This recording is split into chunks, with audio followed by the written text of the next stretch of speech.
Hello everyone and welcome back to a brand new video of Fox Flicks On Prague Magic. Today we're gonna see if, what if... What if Game Freak had used a different type trio for the Kanto starter Pokemon? So now we're gonna see just what that would have been like. Let's find out!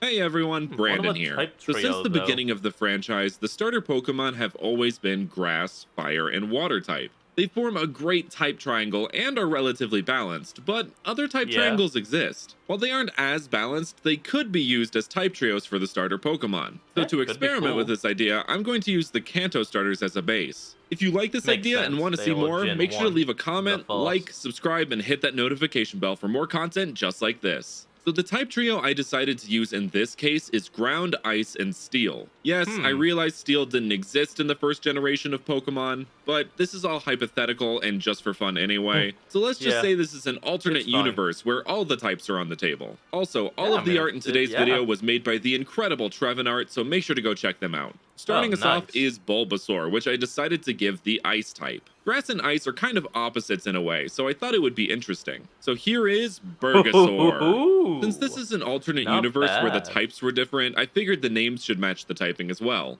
Instead of a bulb, Burghasaur has a big old iceberg on its back, hence its name. The iceberg extends below to coat its arms and body as well, which references how icebergs have more to them below the surface of the water. This icy coating is also a reference to the wood frog found across North America. These are the only frogs found in the Arctic Circle, due to their unique ability to freeze themselves over in the winter, producing a special form of antifreeze that prevents their cells from freezing. The space between the cells does become frozen though, so the wood frog gets this icy coating. When the weather gets warmer, they thaw and are able to continue feeding and mating just like normal.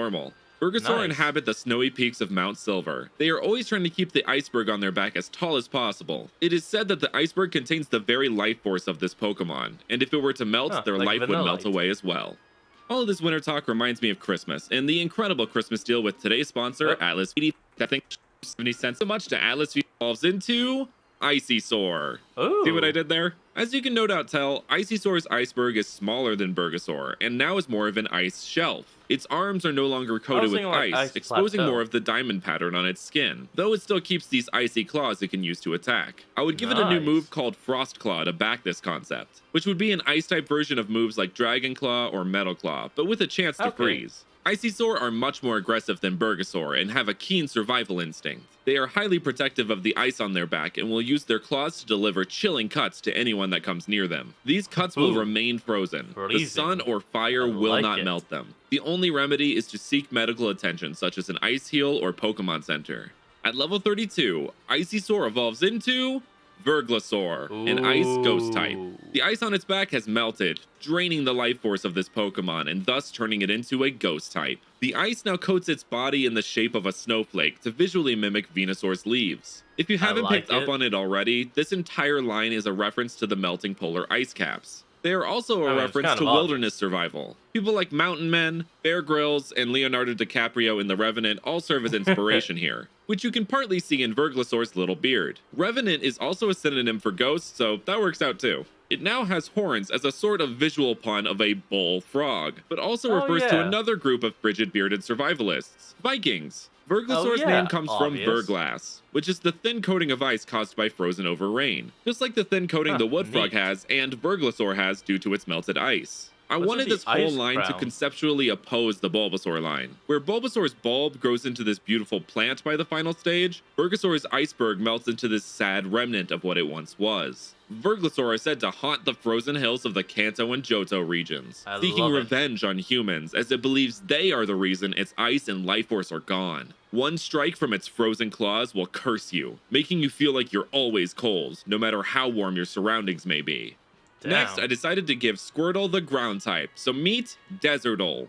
There are plenty of desert inhabitant turtles I could have based this on, but I ultimately decided to base it on the Indian star tortoise, which lives in dry areas like semi-desert grasslands and sand dunes, but can live in humid areas as well. It is also based around cowboys. You can see the brown portion on the front of its shell emulates a bandana, and its little mud-caked hands look like gloves. The reason I picked the Indian star tortoise rather than other turtles is because of the star part of its name. Stars are the symbols for old-timey sheriff's badges. Yeah, I get it. And the spurs of a cowboy boot look like the stars on the tortoise's back. Also, one little detail I wanted to point out is that the direction of the spiral on its tail is flipped from Squirtle. Deserdle will bury themselves in sand and can shoot that sand out in high-speed bursts at prey passing by to stun them. Its hard, durable shell can withstand harsh sandstorms. If the storms get too bad, it can withdraw into its shell, letting itself be buried. At level 6... Classic.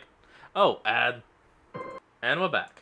16, Deserdle evolves into Waste Turtle. Ooh. Elements of the Indian star tortoise and the cowboy inspiration start to become more factored in with this design. Definitely. The folds on the front of its shell form a star, and though less noticeable, it has a star on its back. The ears, which is apparently what those wing-like things on Wartortle's head are, become more like extended eyebrows that, when combined with the shape of its head, form a cowboy hat. It keeps the bandana-like marking on its shell, and its tail is shaped like a whip, mixed with a little bit of fringe. Waste Turtle are always trying to prove their toughness. They will challenge Pokemon with a type advantage just to prove this. If the battle isn't going their way, they will whip sand stored in their tail into the eyes of their opponent, in an attempt to blind them and to get a cheap shot in. At level 36, Waste Turtle evolves into Dustoise, a ground dark type. This cowboy has gone rogue, turning into a full-on outlaw. The black and yellow coloration of the Indian star tortoise pairs wonderfully with the dark cowboy aesthetic I wanted for this design. Giving it a dark shell, face, and eyes with that pop of yellow really gives off that evil feeling. Kind of like the DC villain Sinestro. Speaking of its dark face, you can see that its face, jaw, and head come together to look like a bandit hiding his face using a cowboy hat and bandana. Its middle toes are longer and slightly curved so they look like cowboy boots. You can definitely feel the intimidation factor, with Dustoise looking in your direction while pointing its finger and cannon at you, as if it's saying you're next. Dustoise shoots out large, precise, bullet-like clumps of sand from its cannons. One blast can break through solid steel. It rarely needs to use its cannons though, as most Pokemon run from fear based on its sheer presence alone.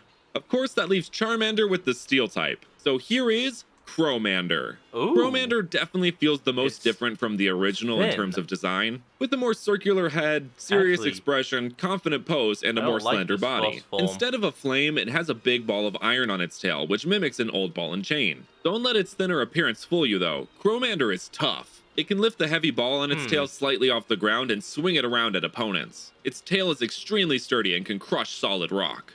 At level 16, Crowmander evolves into Chromeleon. Here is where its secondary inspiration starts to present itself. This line is also based on weightlifting. Chromeleon is curling the iron ball with its tail like the exercise of curling weights. Its shoulders are becoming more distinct and muscular, but they also look like curled up sleeves, which is typically what people do with their clothing if they're about to lift something seriously heavy. The segmentation of its arms make it look like it's wearing weightlifting gloves. It also has this little mustache, which I will explain the reasoning behind it once it evolves. Chromeleon can use their tail like a mace to knock out opponents, though they're less interested in battling and more so want to focus on making their body and tail stronger. At level 36, Chromeleon evolves into Chromazard, a steel fighting type. I don't like it. This lizard is juiced. Its body is thicker and more rounded to reflect how many weightlifters and powerlifters are typically less muscly than bodybuilders. I mean, some of the strongest men in the world are thick powerlifters like Mark Henry, Hafthor Bjornsson, and Zydrunas Savickas, just to name a few. Chromazard's mustache and leotard-like body pattern refer to old-timey circus strongmen, but more specifically one particular strongman, Louis Uni, also known as Apollon the Mighty, who was by far the strongest man alive back in the late 1800s and early 1900s. Chromazard's tail has transformed from Crowmander and Chromeleon's single iron bar into a big old dumbbell for it to lift. Its chest, while being a leotard, also looks like a big ball of iron. The symbols on its chest are meant to emulate the numbers on old barbells, where these numbers are instead 3 question marks, meaning it is so heavy it is impossible to tell its exact weight. This line's concept kind of acts as an opposite to the Charizard line. Where the Charizard line's tail is a source of weakness, the Chromazard line's tail acts as a source of strength. Chromazard's body is harder than diamond. The only thing that can pierce it is intense heat.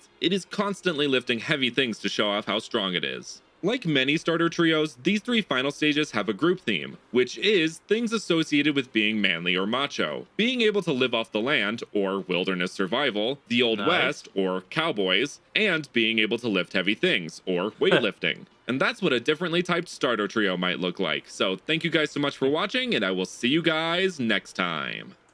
Alright folks, that is where we're going to end off today's video. I want you all to remember to like, comment, and subscribe Let's take a take or two on that. I want you all to remember to like, comment, and subscribe for more. Down in the description will be a link to the original video, so remember to support the original creator and all he does. And I'll see all you folks next time when we flick on. Peace out.